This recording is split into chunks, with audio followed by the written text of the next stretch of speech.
Seeing Charlie's determination, Owen sneered and said to Solomon, "It seems some people are really tired of living. Go and prepare for me 3 sticks of sandalwood, an ornate silver censer, and an oak wood sword. I'll grant his wish myself."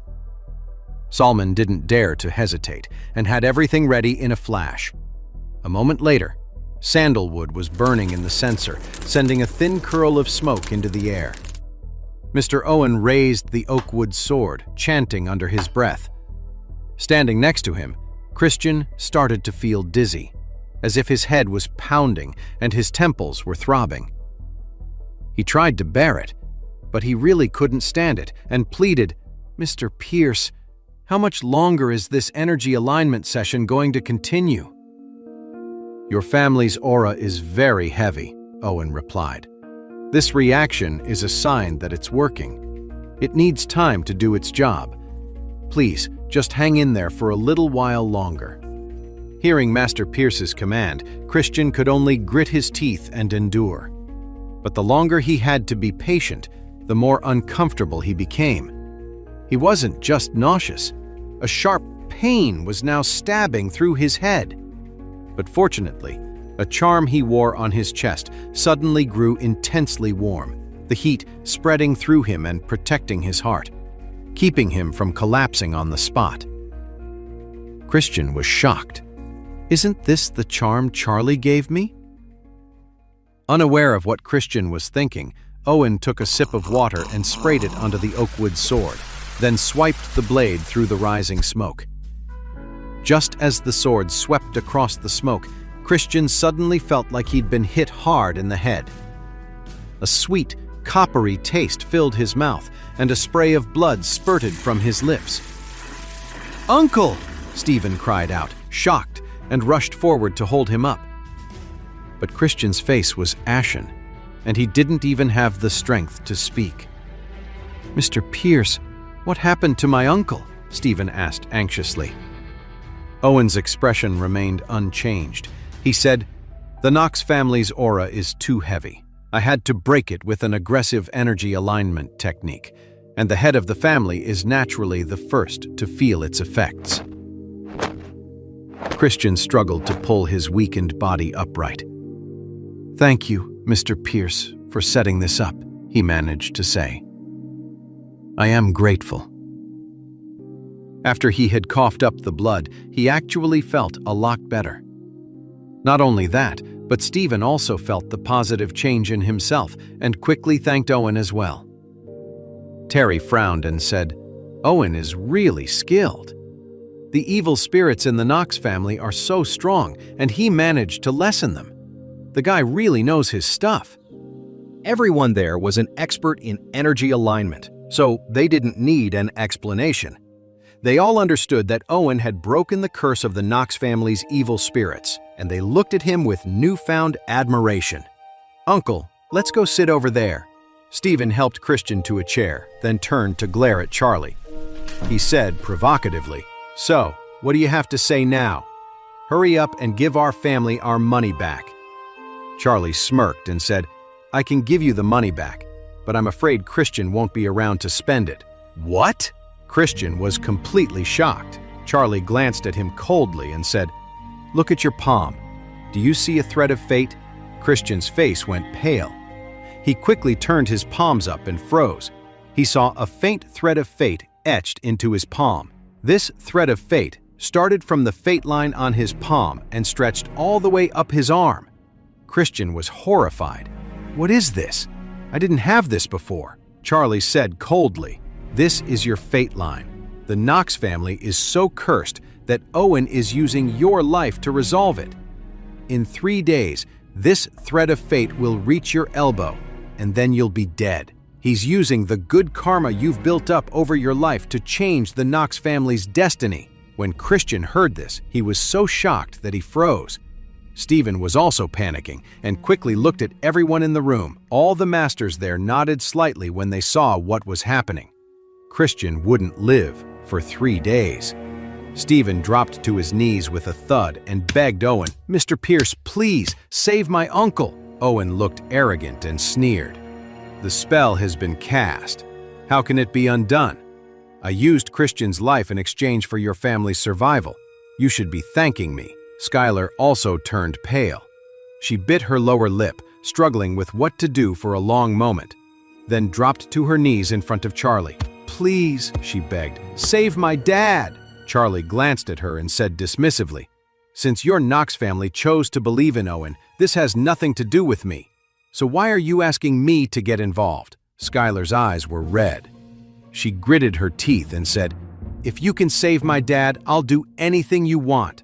Charlie smiled and said, "I'm not interested." Christian also ran over, knelt in front of Charlie and cried out, "Mr. Wade, I was completely fooled. It was Stephen who tricked me." As he spoke, Christian yanked Stephen over and started slapping him hard across the face. Stephen kept dodging. Skylar also grabbed Charlie's leg and cried, "Please, just save my dad.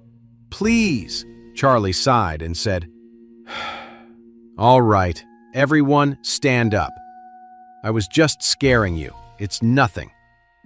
Fortunately, your dad is wearing the warding charm, or he wouldn't have the strength to be slapping Stephen right now." Christian looked doubtful. He took the charm from inside his shirt and said, "Is this really working?" Charlie nodded. "The thread of fate is fading quickly. With Owen's cheap tricks, he's a long way from being able to break my charm." Christian looked down at his arm and saw that the thread of fate had dimmed a lot and was slowly disappearing. He couldn't help but be overjoyed. "Thank you, Mr. Wade. If it wasn't for you, I would be dead today." Charlie waved his hand and said, "It's because you got lucky. You happened to be wearing the charm. Otherwise, I wouldn't have bothered with you." After he finished speaking, Charlie turned his head to look at Owen and said, "Now, the result is obvious. Aren't you going to admit you lost?" Stephen finally came to his senses, knelt on the ground, and apologized to Charlie without saying a word. Owen's face turned red with fury. He stared at Charlie and snarled, "You think you won with a few cheap tricks? I was going to spare your life, but you're just too stubborn. I'll give you one last chance. Hand over the clams, kneel down, and apologize." He didn't want to use his final trump card, but it had come to this. Charlie had already beaten him, rendering his whole plan useless. What's more, once he played this card, not even he could completely control it. Everyone here might die. Charlie's face turned icy. "And what if I say no? You forced my hand!" Owen snapped, and as he finished speaking, he took an obsidian altar from the box beside him. A few black mosquitoes flew out of the altar and instantly pounced on the meat and vegetables on the table, devouring them. Warnia looked baffled and said, "Does Owen raise mosquitoes?" Everyone watched the black mosquitoes swarm the food, and it was a bizarre sight. The other masters present were completely confused.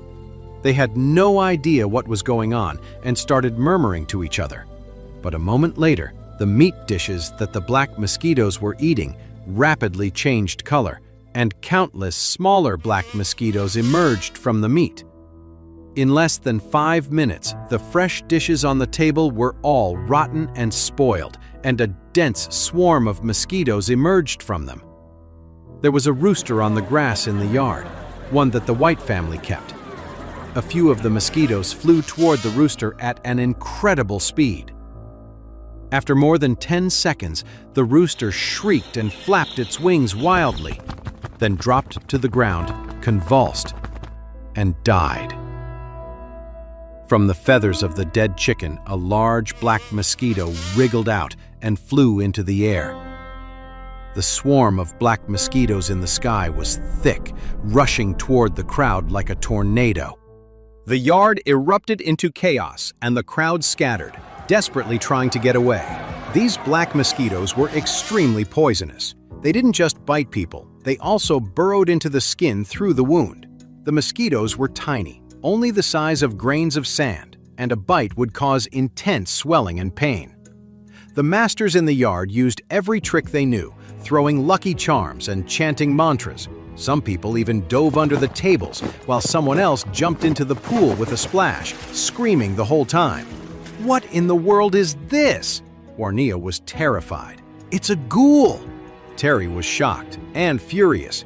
It's a dark art from West Texas. I can't believe Owen would raise something so evil. Owen laughed cruelly and said, "This ghoul is made from an unborn child. It's the most poisonous thing there is. Since you won't show me respect, none of you are getting out of here alive." The swarm of black mosquitoes grew larger and larger. An old master was bitten and swelled up all over. He started vomiting black blood and fainted, collapsing to the ground. The sight of the black mosquitoes swarming the air was enough to make your skin crawl, and Warnia was panicking. But soon, she discovered that there wasn't a single mosquito anywhere near Charlie. As soon as the mosquitoes got close to him, they instantly turned into black ash, as if they had encountered something absolutely terrifying. At that moment, Charlie smirked. He started walking slowly toward Owen, completely untouched by the swarm, holding a seashell charm in his hand. This was the thunderclap charm he had created. It gave off a faint, glowing light with a crackle of thunder around it. Seeing this, Owen muttered, "How are you doing this? This is impossible." Charlie looked like he was bathed in a halo, like a god had come down to earth. His expression was calm. "Impossible! The necromancy spell is unbreakable. No one can stop it!" Owen roared hoarsely. Charlie looked at Owen and sneered. "You call that power? Today I'll show you what real supernatural power looks like." Then Charlie yelled, "Here it comes!" As soon as he spoke, there was a loud crash.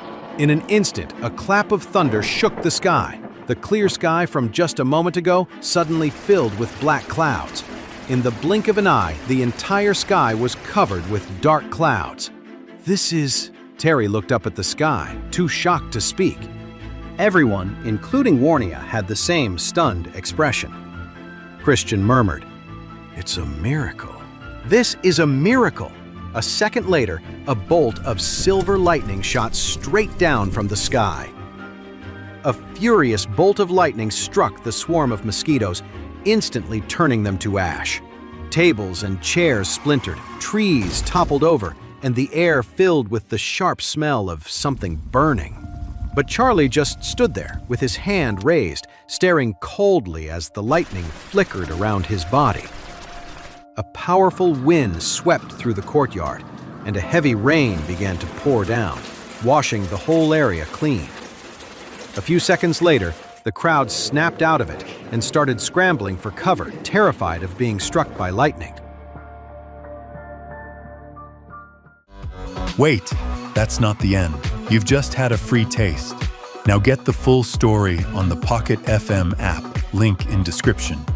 Check out our next video and playlist, and don't forget to like, share, and subscribe.